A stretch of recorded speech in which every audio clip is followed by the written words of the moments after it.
Hey guys, welcome back to more Malicious Compliance Reddit stories. In this video, my neighbor claims she owns half my property and demands that we get a property survey. Much to her detriment, I comply. Let's dive right into the video. And the title Malicious Compliance story starts like this. So my wife and I bought our first house in a decent, quiet, older suburb, the kind of place where the trees are 50 years old and the houses were built in the 70s. We were not looking for a palace, just a solid, cute house with a yard for a future dog. We found a good one. It needed some updating, but the yard was the best part. It was deep, maybe half an acre, and backed onto a little creek. The property line with our left side neighbor was vague. When we bought the place, our inspection report noted it. There was not a fence, instead there was a long overgrown line of ancient half-dead hedges and a few other trees. It was a tangled mess. Behind this mess, about 10 feet into our side, was an old metal shed which we used for lawnmowers and tools. Our neighbors on that side when we moved in were an elderly couple who couldn't have cared less about this. They were sweet and waved when we were outside, and we basically had an unspoken agreement that the hedge line was the border. We would trim our side, they would rarely trim theirs, live and let live, so to say. They moved out about 2 years after we moved in. The house was sold to neighbor. Neighbor was, to put it politely, a piece of work. She was one of those people who moves into a quiet neighborhood and immediately decides it needs to be run according to her exact specifications. She was in the HOA, which we weren't, thankfully, as our street was just outside the boundary, at her old place and seemed furious that she did not have that kind of power here. The first 6 months were just minor annoyances, notes on our door about our trash cans, complaints about us having a barbecue on a Tuesday. The smoke is an irritant. We mostly just ignored her and smiled and waved, and then she discovered the property line. This all started after I decided to finally tackle the horrible hedge line. It was an eyesore, so I got out a chainsaw and a pair of loppers and started cutting back the dead stuff on my side, just trying to make it look less like a haunted forest. I was about an hour in, sweating and covered in mulch, when she came marching across her lawn. "What do you think you're doing?" I turned off my chainsaw. "Morning, just cleaning up this hedge. It's a mess." "You cannot touch it," she said, pointing at the hedge. "That entire hedge is on my property. You're destroying my landscaping." I was confused. Pretty sure this is the line. This is what the previous owners and I have always, used as the border. "They were wrong, and so are you," she sniffed. She was holding a piece of paper which she waved at me. It looked like a printout from the county auditor's website. "I have the documents. Your property ends way over there." She pointed about 15 feet into my yard to a spot squarely between my shed and my house. "According to the county," she said like she was a lawyer, "half of your yard belongs to me. That shed is definitely on my land. You've been trespassing and using my property for years." At first, I tried to be reasonable and I said, "I don't think that map is to scale. My closing documents showed the shed was fine." "Your closing documents are wrong. Your seller lied. This is my land." She stepped over the hedge mess and stomped onto my lawn, pointing at the shed. "I'm going to have to ask you to remove this structure immediately." I just stared at her. "I'm not doing that. This is my property." "It's not!" she shrieked. It was the first time I had seen her lose her cool, and it was impressive. "I've been tolerant of your noise and your ugly shed, but this is the last straw. You're stealing my land." This is where the demand came. "I am demanding," she said, poking a finger towards me, "that you get a real survey, a certified survey, not your fake closing papers. And when it proves I'm right, you're paying to move your shed, paying to replace my hedge you just destroyed, and paying for my legal fees. If you don't, I will see you in court." She stormed back to her house. I went inside and told my wife. We were both annoyed and a little worried. What if she was right? What if the shed was really encroaching? That would be a nightmare. We looked at our closing paperwork and the little map from the title company was, as she predicted, vague. It just showed a box for the house and a box for the shed, both seemingly inside the lines. A week later I got a certified letter. It was from a local lawyer. It was a formal-sounding cease and desist letter ordering me to stop trespassing, landscaping, or otherwise interfering with her property, which it described as the 15-foot strip and the land under my shed. It restated her demand. "Our client demands you commission a certified boundary survey within 30 days to establish the true and correct property line at your sole expense." My wife and I talked it over. We could get our own lawyer now, but that would just be a back and forth of angry letters. The only way to solve this was to actually find the line. She demanded a survey? Fine. Malicious compliance time. I was gonna get the most detailed, expensive, and legally binding survey money could buy. I did not call the first guy on Google, no, I researched, I found the most reputable, longest operating civil engineering and surveying firm in the state. The kind of firm that does municipal work and testifies in court. I called them and explained the situation. The guy on the phone was calm. Ah, a boundary dispute. Yes, we handle those. You don't want a simple stake survey. You want a specific land title survey. It's the most comprehensive survey you can get. We will find all recorded easements, all improvements, all utilities, and we will research the deed back to the original subdivision document. We will set permanent monuments. It's what the title company and banks rely on. It's not cheap though. It was in fact not cheap. It was gonna cost me several $1,000s, but I figured buy once, cry once. If I was gonna do this, I was gonna get an answer that a court of law would respect. I signed the contract and paid the deposit. A week later, the survey crew showed up. It was not one guy with a tripod, it was actually a 3-man team in a truck full of high-tech gear. They had GPS rovers, a total station, and metal detectors to find the original iron pins, monuments, set when the neighborhood was built. My neighbor was, of course, watching from her window. When they started working near the hatch line, she came out. I was in my driveway and I heard her marching over, yelling at the crew chief, "You're on my property, you cannot be here." The crew chief, a grizzled-looking guy who had clearly seen this a million times, just held up a hand and said, "Ma'am, we're a survey crew. We got a legal right of entry to find the property lines. We're working for your neighbor. Please stay back, we are using sensitive equipment." "You are working for him?" she scoffed. "Then you're just going to draw the line wherever he paid you to, huh? This is a conspiracy. I'm calling the police." She actually did. A cruiser rolled up a bit later. The two officers looked bored. The neighbor went on a tirade about how I had hired these fake surveyors to steal her land. The crew chief calmly showed the officers his state license and the work order. One of the cops turned to her and said, "Ma'am, this is a fully licensed surveyor. This is a civil matter and they are allowed to be here to do their job. Please let them work. If you interfere, it's a misdemeanor." She turned purple and stomped back inside. The cops gave me an "sorry about that" look and left. The survey continued. They were out there for a while. They were digging little holes, finding old pins, trying bright pink ribbons, and taking endless measurements. I got a call from the head surveyor at the firm, the one I'd spoken to on the phone. "Mr. OP, he said, and his voice sounded amused. "We've completed the fieldwork and the title research. The draft map is done. And this is, well, this is one for the books. Can you come to our office? You're going to want to see this." My stomach dropped. "Oh god," I said. "Is my shed on her land?" "Just come in, sir. It's better if I show you." I drove down there, my hands sweating. I was preparing for the worst, having to tear down my shed, losing half my yard, and my wife being furious about the money I had wasted. I sat down in a conference room. The surveyor, a guy in his 60s named Mark, came in and unrolled a massive blueprint on the table. "Okay," he said, putting on his glasses, "this is a little complicated, so bear with me. Here's your lot, and here's your neighbor's lot," he pointed. "This line here," he pointed to a faint dotted line, "is the line of occupation. It is the hatch. It's what you have both been using. It's not a legal line, just a habit." "Right," I said, bracing myself. "Now," he said, "your neighbor is operating under the assumption that this other line here is the boundary." He pointed to a line that was, as she had claimed, about 15 feet inside my yard, cutting right in front of my shed. "Why does she think that?" I asked. "Because," he said, "she's basing it on a survey from 1983 that was filed when her property was sold. We pulled it and that survey is wrong." "Wrong how?" "Well, it's completely and fundamentally wrong. Back in 1983, the surveyor who did her lot referenced the wrong monument. See, when the subdivision was first created, they set a master iron pin at the end of the cul-de-sac as the point of beginning for all measurements on this block. The 83 surveyor didn't. He appears to have used a sewer manhole cover 40 feet away. The entire geometry of his survey is skewed. It is just bad work. Shockingly bad.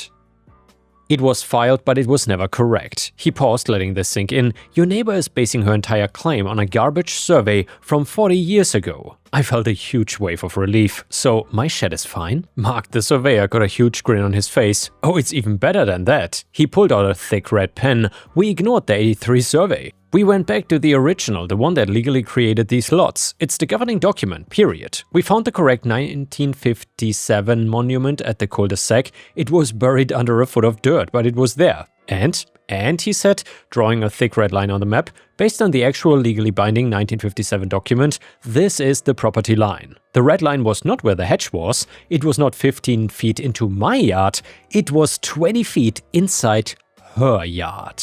It ran directly through her meticulously landscaped rose garden, past her new gazebo, and clipped the back corner of her attached garage. I was speechless. Are you sure about this? I would stake my license on it, Mark said. The math is simple. The 83 survey was wrong. The 1957 one is law. Your neighbor didn't just not own half your yard. As it turns out, you own a 20-foot wide, 300-foot long strip of what she thought was her yard. And according to this, her garage is encroaching on your property by about 3 feet. I got 3 certified copies of the new survey, which he said was already being filed with the county to supersede the incorrect 1983 map, and I also had his crew come back out and set new permanent 3-foot-long iron pins with bright plastic caps marking the new line. I walked over to her house, new survey in hand. I was trying to be the better man. I was not gonna be a jerk. I was just gonna present the facts. She demanded this after all. She opened the door, a smug look on her face. Finally here to apologize and tell me when you're moving the shed, huh? Well, here's the survey you demanded, I said, handing her the folded blueprint. I got the survey, just like you wanted. She ripped it from my hand and unfolded it. I watched her face as she tried to make sense of it. She saw the lines, she saw the surveyor's notes, she saw the big bold red line labeled Legal Boundary 1957.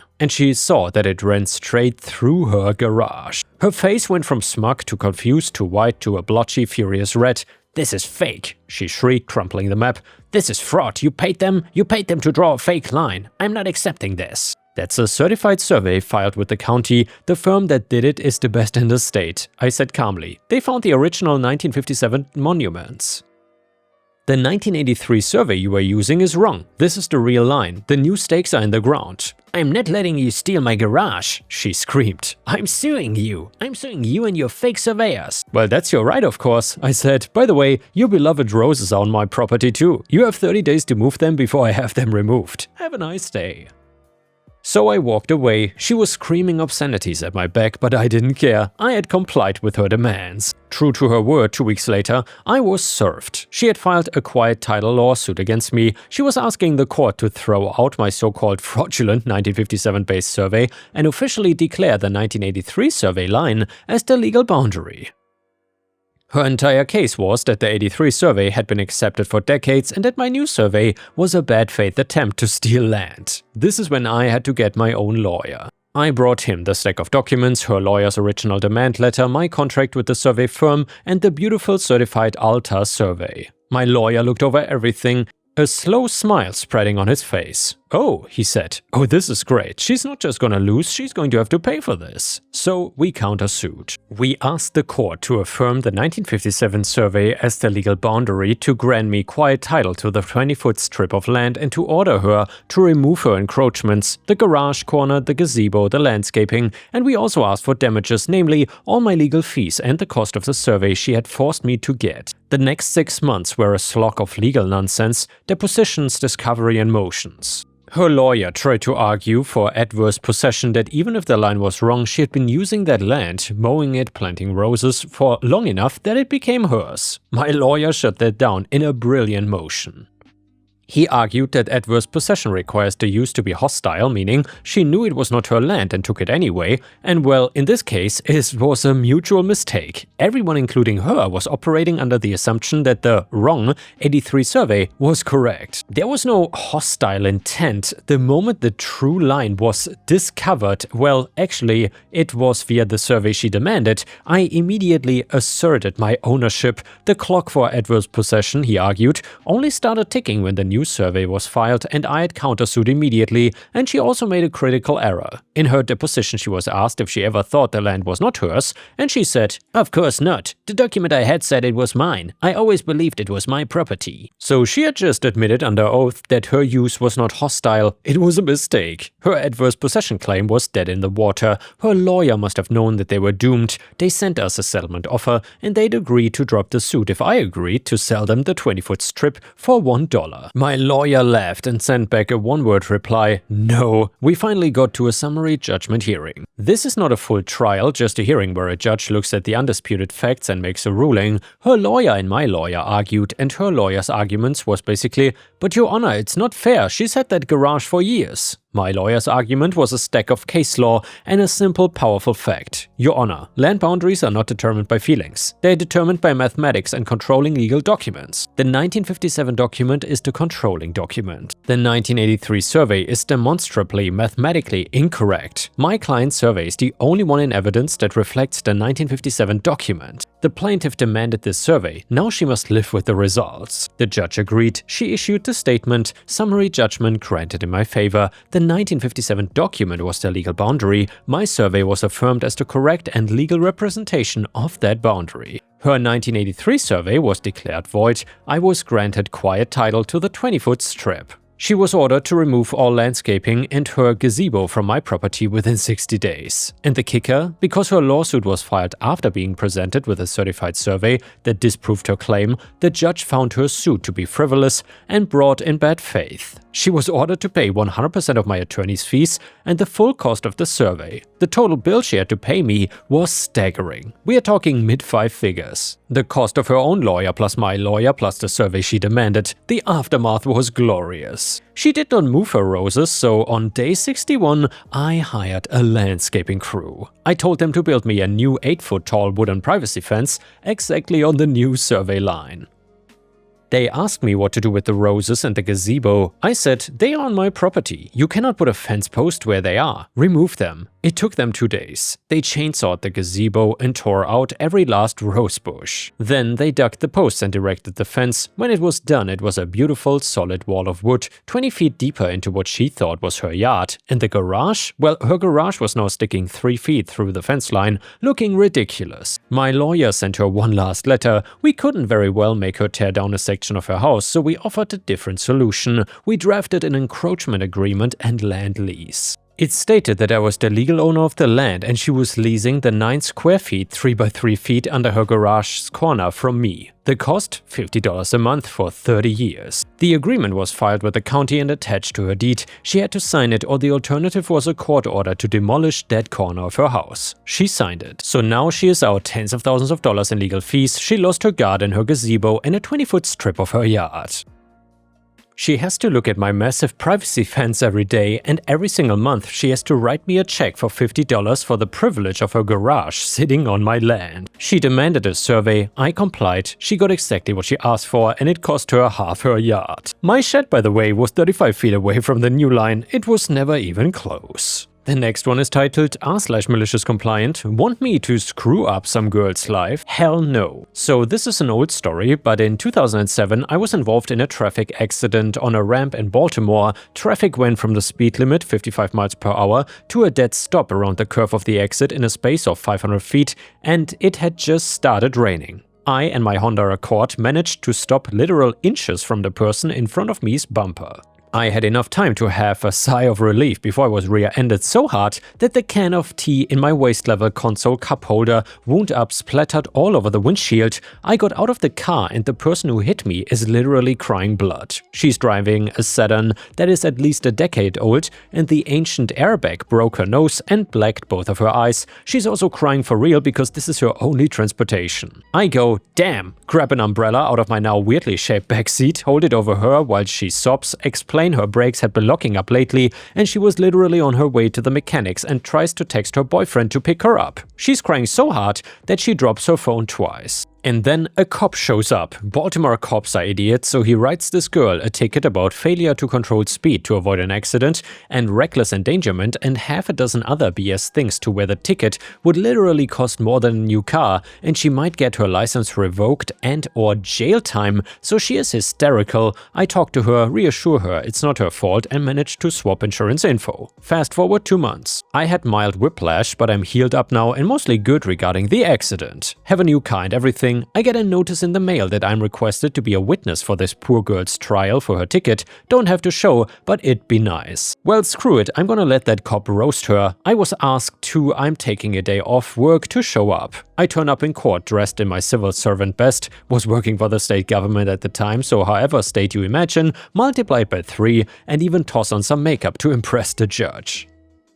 I wait 3 hours for her hearing because hell, if I'm going to accidentally be late. The cop goes first, making up a bunch of BS about how recklessly she was driving to have hit me in an accident he was probably 10 miles away from, witnessing from his response time. Then the judge calls me and I stand up. Cop looks this weird combo of surprised Pikachu JPEG and pissed like he didn't expect me to show up. The poor girl was already crying again and starts crying more, so I get to the stand, get sworn in and tell the truth, the whole truth and nothing but the truth. So the day that we were going exactly the speed limit, I know because I checked my speedometer and surprised that there was more traffic, that she was following a proper distance behind me because I checked my rearview mirror and she was a ways off, that it had just started raining after a dry week, so the road was really greasy and I knew that because I'd almost slid into the car in front of me, only saved by my car ABS. And that her wheels had locked because I'd heard the screech and seen the skid marks, and that she definitely was not at fault because she was on her way to get her car's old-ass ABS fixed, and I mentioned that the cop did not show up until 20 minutes later. I know this sounds like an "and everyone clap" moment, but the judge did thank me for doing my civic duty and turning up. So I got a quick hug from the poor girl after the judge dismissed her charges. Anyway, Baltimore cops are idiots, and if you can turn up in court to fight a traffic ticket, even someone else's, you should do so. And the next one is another malicious compliance story, which is titled, "You don't want veggies in your chicken soup? Got it, kids!" So, kids are awesome at malicious compliance, but it is a two-way street. My kids can be picky eaters at times. My wife made some damn good chicken soup, but the kids were complaining that there were veggies in their chicken soup. They hate veggies, veggies make them sick, and they wanted my wife to pick them out of the soup. We tried to tell them that good chicken soup needs veggies to taste good, but they were being stubborn. I'm sure other parents can understand. I told the kids, if you really hate the taste of veggies, I will make soup tomorrow and you guys can make sure I only put stuff in that you like. They liked that idea at the time. The next day, I get the pot filled with water, all the typical soup ingredients out, and gathered the kids. I asked for their approval on every item. Chicken, yes. Salt, yes. Black pepper, no. Gross, too spicy. Celery, no. I cannot even stand the smell. Onions, no. It went on with that, with them rejecting parsley, bay leaves and other veggies. The total contents of the pot ended up being chicken, water, salt and noodles. After the soup was done cooking, I served it up and they excitedly started to eat. A few funny faces later, and one of them said, "It tastes weird. This is not very good." I said, "But I only put in everything you guys approved. I think from now on I should make the soup, right?" They looked at each other and said, "Can we have mom's soup instead?" Since that day, they have not complained about finding veggies mixed in the food, and sure, they almost always eat around a carrot or a green pea, but they understand that it adds flavor. And yeah guys, thank you for watching, don't forget to subscribe to not miss my daily uploads, and I will see you again tomorrow.